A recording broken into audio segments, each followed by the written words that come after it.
Attends, moi je suis un peu stressée quand même à toute cette histoire. Let's continue. Pourquoi je stresse? Oh, ça me saoule. Je pense que le mec il ne suivait pas. Allez, maintenant demi-tour. Je vais faire comme ça.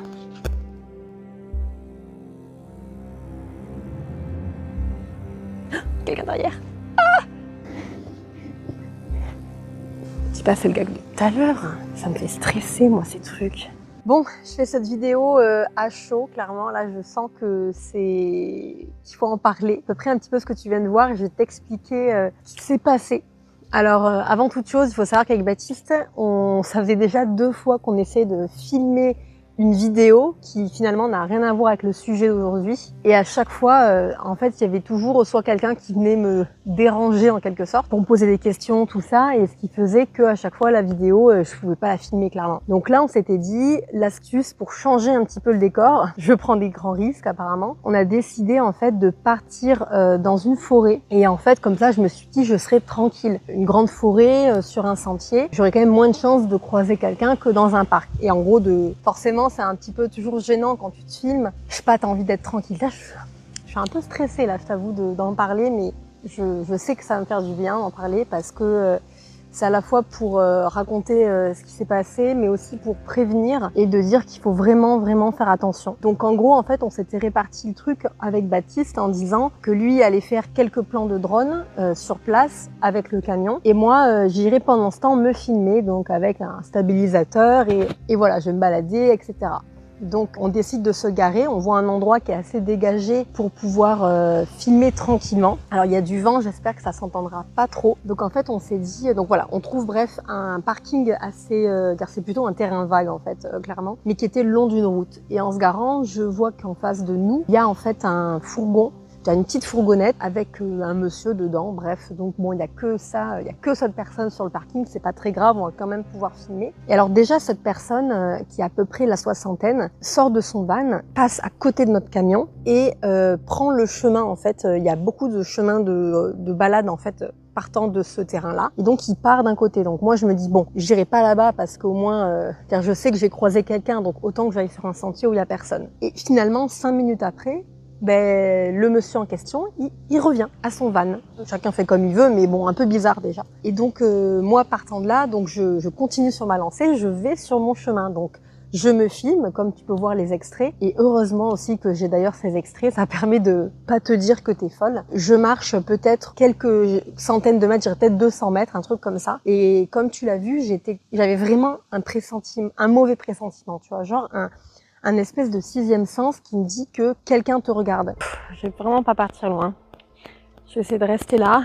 C'est pour ça que je me retourne tout le temps en mode mais trop bizarre. Ah oui, d'ailleurs, je t'ai pas dit, mais quand je suis partie de ce terrain vague, ce monsieur en question, en fait, il était debout derrière sa camionnette à me regarder. Il me fixait.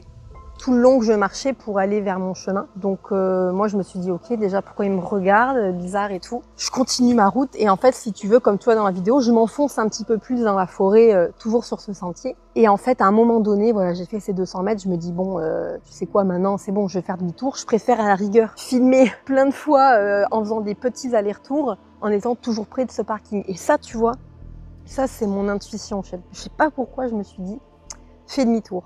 Donc je fais demi-tour, je continue à faire ma vidéo. J'étais hyper stressée et tu peux peut-être l'entendre dans l'extrait où je suis assez essoufflée. Et en fait là, je me rends compte dans le retour de ma caméra qu'il y a quelqu'un. Bref, quelqu'un derrière. Ah, donc, je me dis, oh putain, fais chier quoi. Genre, à chaque fois que je filme, il faut qu'il y ait quelqu'un quoi. Alors certes, il était un petit peu loin, c'est pour ça que je me suis dit, bon, je peux quand même continuer à filmer. La personne, elle est pas en train de courir, elle va pas m'attraper quoi. Et en fait, la 2e fois du coup que je décale un peu mon téléphone, je me rends compte, je sais pas, c'est le gars de tout à l'heure, ça me fait stresser moi ces trucs, que c'est ce monsieur, parce qu'il avait la même tenue, la même morphologie, ce que tu veux. Et là, je me dis mais c'est trop bizarre parce que le mec, ça veut dire en fait, il a couru sur un autre sentier en parallèle de moi. Il a traversé le bosquet pour m'intercepter en fait. C'est comme ça que je l'interprète, mais je trouve ça quand même vraiment bizarre parce que ce mec, il surgit de nulle part. Surtout que à un moment, derrière les sentiers, là où il partait, ça rejoignait pas du tout mon chemin, donc c'est qu'il a vraiment traversé la forêt, quoi. Et donc je l'observe un petit peu, je vois que il hésite entre repartir derrière, continuer le sentier et venir derrière moi, et en fait il continue à marcher derrière moi, comme tu vois. Moi je continue à marcher et je me rapproche de plus en plus du parking, et donc à ce moment-là j'arrive sur le parking je rejoins dessus de Baptiste, je lui dis là il y a un truc trop bizarre, et donc ce monsieur revient à sa camionnette, donc clairement il n'était pas du tout en train de faire une petite balade tranquille, hein, on est d'accord, je sais pas, hein, mais là c'est quand même volontaire de vouloir se retrouver à cet endroit-là. Et donc je revisionne cette vidéo et on voit vraiment que le gars il surgit de ce bosquet, il sort de nulle part, il avance et il repart dans sa forêt pour rejoindre sa camionnette à un autre endroit. Donc partant de là, un petit peu stressé, les jambes comme ça, j'appelle ma sœur et pas de réseau. Et là je me rends compte,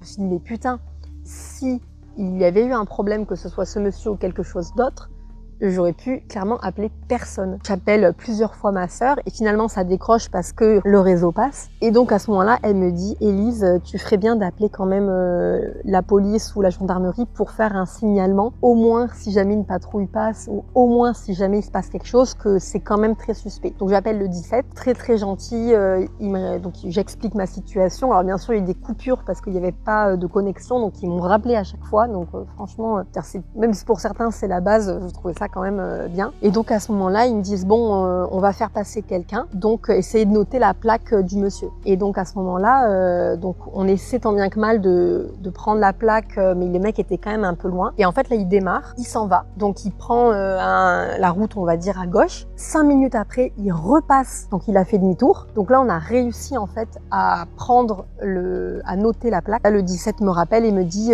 d'aller directement à la gendarmerie locale, on va dire, pour déposer ce signalement en quelque sorte. Donc de là on remballe tout, on part et en fait sur le chemin, donc peut-être à peine 5-10 minutes après, on recroise cette fourgonnette qui revient au point de départ. Donc là le mec, il est vraiment chelou quoi. Et donc bref, on arrive au poste de gendarmerie, sachant que c'était la première fois pour nous avec Baptiste qu'on allait à la gendarmerie, et donc on a décidé d'expliquer, ça tombait bien, j'avais la vidéo et Baptiste avait pu filmer la fourgonnette, et donc on a donné la plaque et on a décrit la voiture, tout ça. Donc au début ils trouvaient pas la voiture, donc on s'est dit à ce moment-là ils ont dû le mec a dû sûrement mettre une fausse plaque. Alors finalement en fait on s'était juste trompé sur la fin. Tu sais, on peut mélanger souvent des fois le O. Alors d'ailleurs une plaque d'immatriculation ne finit jamais par un O ou un 0, à savoir, pour éviter la confusion. Et en fait on a hésité entre un D et un Q. Donc bref, pour te dire que des fois quand tu prends des plaques, voilà, il peut y avoir des petites nuances. Donc ils ont réussi à retrouver effectivement le propriétaire. Donc elle m'a expliqué que bon ils avaient le signalement pardon, et mes coordonnées. Elle m'a dit de garder la vidéo au cas où, on sait jamais. Tout ça pour dire qu'on sait pas, donc elle m'a dit qu'ils enverraient quelqu'un sur place au cas où, un petit peu vérifier si ce monsieur est toujours là. Donc je vous avoue que je suis assez... j'ai un peu les jambes qui grelottent, je sais pas comment tu dis là. Je suis pas hyper en forme parce qu'en fait je me dis que... Mais heureusement que j'ai eu ce sixième sens ou cette intuition que quelque chose n'allait pas. Et heureusement que j'ai fait demi-tour. Parce que finalement, si j'avais continué ce chemin, on ne sait pas ce que ça aurait pu donner. Alors bien sûr, avec des scies, on refait le monde et il faut pas voir le mal partout. Waouh, je m'attendais pas du tout à ça comme situation ce matin. Donc tout ça pour dire que vous, mesdames et messieurs, bien sûr, être tout seul, ça peut vraiment être dangereux. Donc nous, à partir de maintenant, Baptiste m'a dit qu'il m'accompagnerait dans ce genre d'expédition, tu vois, quand je partirai dans la forêt, ou même, j'en sais rien, quelque part, on le fera à deux. En tout cas, lui, il l'a filmé avec le drone, mais on voit rien. À la base, c'était filmé pour nous, bien sûr, donc on n'aperçoit rien. Donc tout ça pour vraiment prévenir qu'il faut que les choses peuvent aller tellement vite. Et surtout, tu vois, là, j'étais vraiment à même pas 200 mètres du parking, donc je te dis, ce monsieur-là qui voulait m'intercepter, je prends ça pour quelque chose de volontaire et vouloir en fait, et je pense que là c'est moi qui fais mes films, hein, mais je pense que si il avait prévu de m'intercepter comme ça, il devait se dire ah je vais arriver par derrière, tu vois. Et là il a dû se dire merde, elle a fait demi-tour. Je sais pas, peut-être que je me fais vraiment des films et peu importe. On ne saura jamais. Fais attention à toi, fais attention aux personnes avec qui tu tu côtoies. Franchement, je sais pas comment le prendre pour cette vidéo parce que c'était la vidéo que j'étais en train de filmer, c'était un sujet en plus qui me touche grave. Qui était hyper intéressante. Et en fait, la toute première fois que j'ai voulu le filmer, c'était dans un parc, dans une espèce de forêt-parc vachement plus petit. Et en fait, j'ai pas réussi à la filmer parce que je m'étais mis comme ça, comme je suis là, tu vois, mais dans un parc, sur un banc, avec mon petit trépied et tout. Et en fait, t'as un monsieur qui était venu me voir. Alors, il était gentil, là, il me posait beaucoup de questions. Ah, YouTube, ça marche comment? Puis il commençait à me montrer toutes ses photos, de tout ce qu'il faisait, de sa femme, de machin, de ses montages et tout. Genre, j'étais contente pour lui, tu vois, mais j'ai envie de dire, mec, je suis occupée. Je suis en train de faire un truc, quoi, je peux pas. Donc, et surtout qu'il m'avait parlé pendant plus d'1 heure, donc clairement, ma vidéo, c'était mort. Donc, les gens, on peut pas leur empêcher, tu vois, d'être curieux et de te poser des questions, surtout quand tu te filmes et que tu as une installation énorme en quelque sorte, genre un trépied et tout, c'est pas très discret. Franchement, là, c'est déjà la 2e fois qu'il se passe un truc bizarre, donc maintenant, je pense que je vais arrêter de filmer comme ça, soit toute seule ou dans les endroits publics. Franchement, cette vidéo, elle est un peu ni queue ni tête, je sais pas trop où je veux en venir. Ben voilà, juste raconter ce qui s'est passé. Bref, voilà. Donc écoute, si toi aussi ce genre de choses t'arrive, ce que je te conseille, c'est déjà d'appeler le 17. Quand tu as une situation, même tu vois qui soit pas...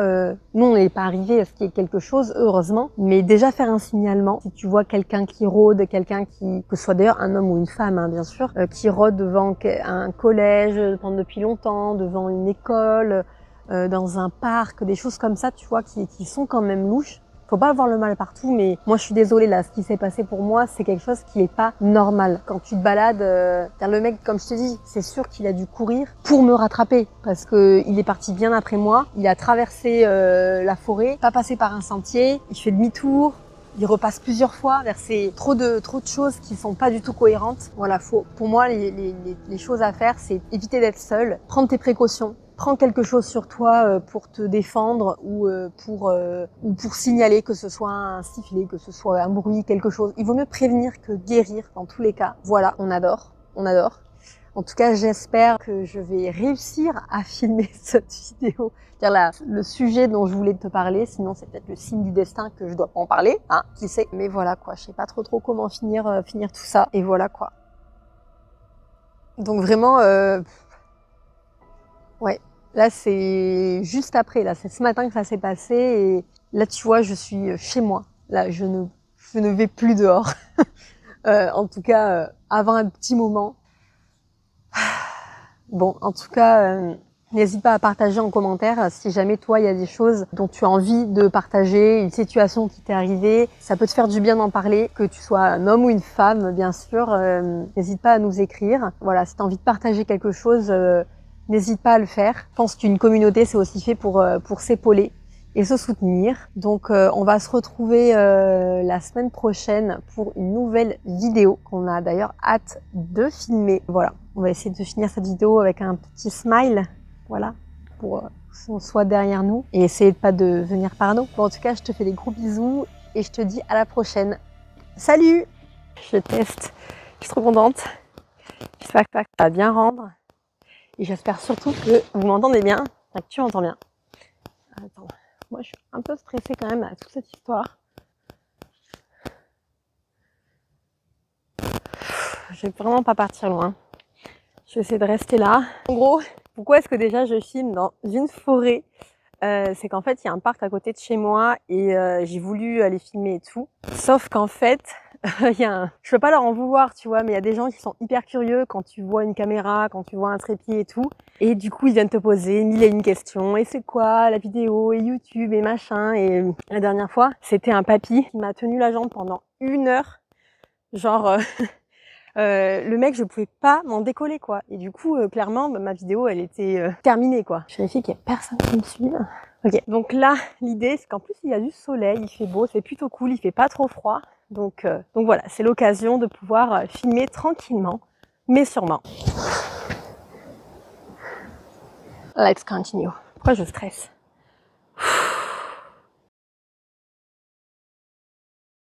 Tout va bien. Tac. Donc si tu es ici dans cette vidéo aujourd'hui, c'est parce que j'ai envie de te partager quelque chose à la fois de personnel pour que tu puisses apprendre un peu plus à me connaître et surtout t'expliquer quelque chose que je vis au quotidien depuis maintenant, en fait finalement depuis toute ma vie, mais je m'en suis rendu compte que depuis 1 an et demi, et il s'agit d'une maladie thyroïde qui est la maladie de Basedow. Oh, ça me saoule.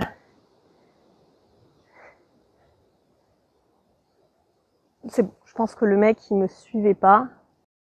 Dans tous les cas, on va pas aller très loin et je vais faire, je pense, des petits allers-retours.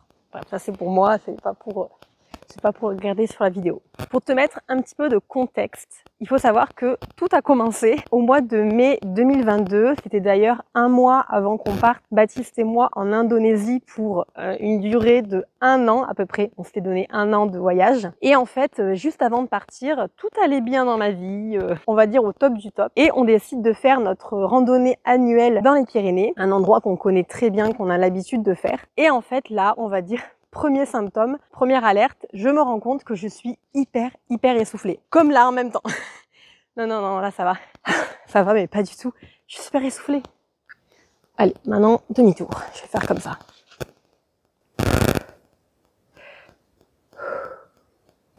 On déstresse. Le truc est bien allumé.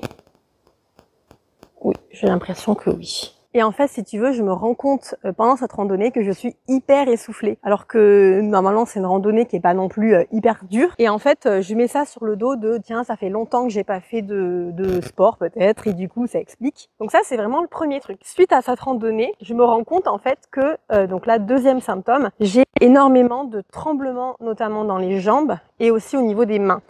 Alors, c'est des tremblements assez particuliers parce que c'est vraiment quand je contracte, quand je vais être en train de forcer, par exemple, un truc tout bête, quand je suis sur mon lit et que je m'assois et je vais mettre, tu vois, je vais relever les talons, donc je vais contracter le mollet. Ben là, clairement, j'ai mon mollet qui se met à trembler. Donc ça m'inquiète un peu, je me dis pas que j'ai la maladie de Parkinson ou un truc comme ça. Ça serait vraiment dommage. Et en fait, rapidement, j'ai lu que Parkinson, c'était finalement au repos que tu tremblais. Grosso modo, hein, je suis pas du tout médecin, mais t'as compris. Et en fait, de là, ma mère me dit, bon, on va consulter, on va voir un neurologue pour voir si c'est ça, c'est-à-dire si c'est quelque chose de grave ou pas.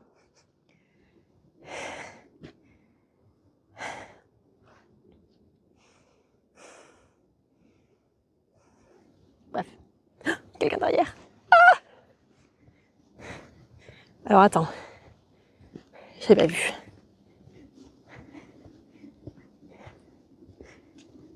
Je vais attendre.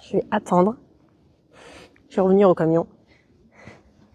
Parce que j'ai pas envie qu'on m'embête. D'ailleurs, c'est qui ce mec? Je dis pas, c'est le gars de tout à l'heure. Ça me fait stresser, moi, ces trucs.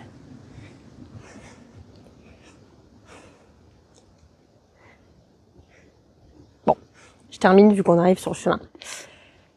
Et donc en fait, si tu veux, donc je suis allée consulter le neurologue. Finalement, il m'a fait d'ailleurs un test horrible où tu plantes des petits pics. C'est-à-dire, c'est des petites électrodes